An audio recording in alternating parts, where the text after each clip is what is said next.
Bonjour, bienvenue dans la série sur les échecs. Nous toujours sur le pion doublé, les pions doublés. Alors très souvent les pions doublés gênent considérablement leur propre pièce. Ainsi les pions doublés C3 et C4 comme ici, dans beaucoup d'ouvertures modernes sont le résultat d'un échange entre un fou et le cavalier en C3. Ces pions rendent difficile l'activité du fou en C1. Ici, une position qui est issue d'une partie entre Addison et Hübner, c'est au noir à jouer. Elle a été jouée à l'interzonal de Palma de Majorque en 1970. Et ici aussi, les pions C3 et C4, et en plus le pion F4, limitent beaucoup l'activité du fou C1. Ce fut d'ailleurs le facteur décisif. Les noirs jouèrent pour F5. Donc ça, c'est déjà un très bon coup. L'unique atout des blancs, c'est leur paire de fou. Maintenant, les deux cavaliers vont devenir très forts, dans une position, pas bloquée, mais semi-bloquée. Fou B2. Alors les blancs veulent d'abord relier leur tour, ensuite retourner avec le fou à sa case de départ. Préférable pourtant aurait été une tactique de simplification par cavalier E4. Il n'est pas dit que ça aurait été suffisant.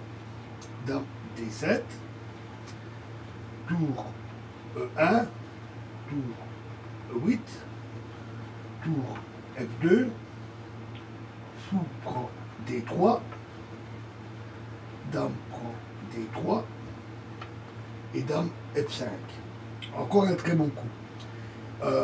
La dame blanche, la dame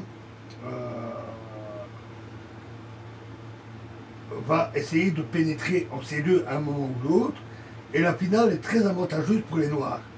Mais aussi au milieu de partie, les blancs n'ont pas de compensation pour la position fort affaiblie de leur pion. La situation serait très différente si le pion C4 se trouvait par exemple en B3. Après C3, C4, les blancs seraient nettement à l'avantage. Sans ce pion, ils auraient même de meilleures chances que dans la partie. Donc, dame prend F5. Cavalier prend F5. Tour E2.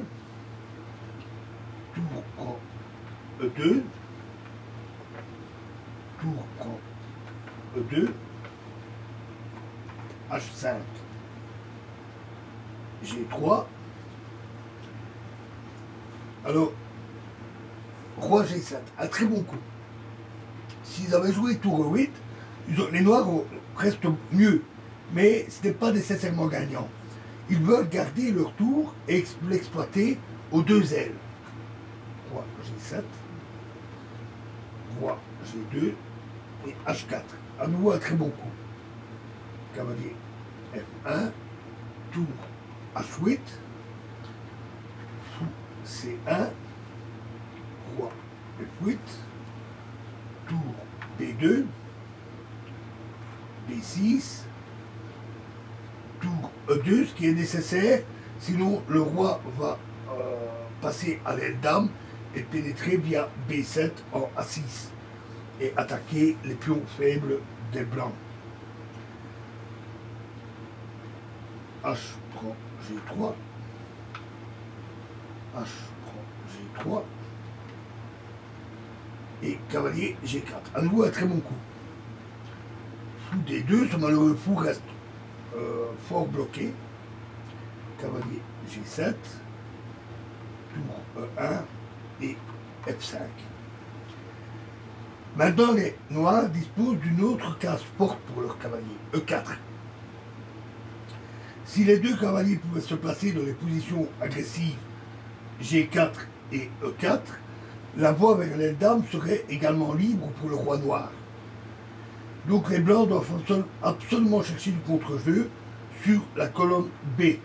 Mais cela procure aux noirs un fort pion passé. A4, roi F7, A5, B prend A5, un très bon coup. Tour A1, alors tour B1, alors les noirs jouent tour E8 et ça ne donne rien. Tour A8, tour prend A5,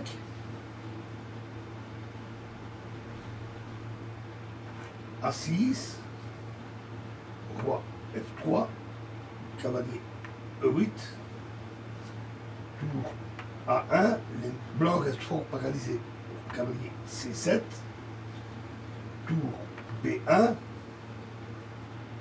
roi E7, cavalier E3, cavalier prend E3, fou prend E3. Il ne reste plus au blanc que ce malheureux fou prisonnier. Tour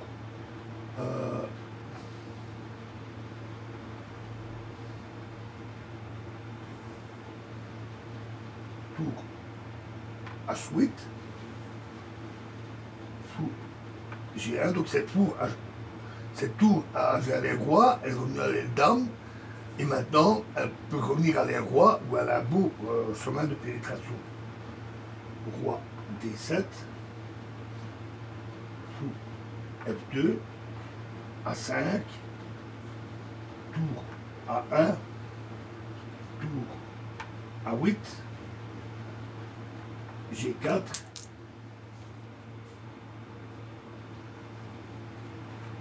A4, G prend F5, G prend F5, tour A3 et tour A6. Là, il y a eu une pause dans la partie, vous avez déjà joué 44 coups, pardon. Et au retour, les blancs ont abandonné. Parce que les noirs jouent simplement cavalier A8, cavalier B6, tour A8, E8 et E4, et le faible pion C4 est perdu. Alors on verra également une partie très intéressante de ce point de vue dans la prochaine vidéo. Je vous remercie.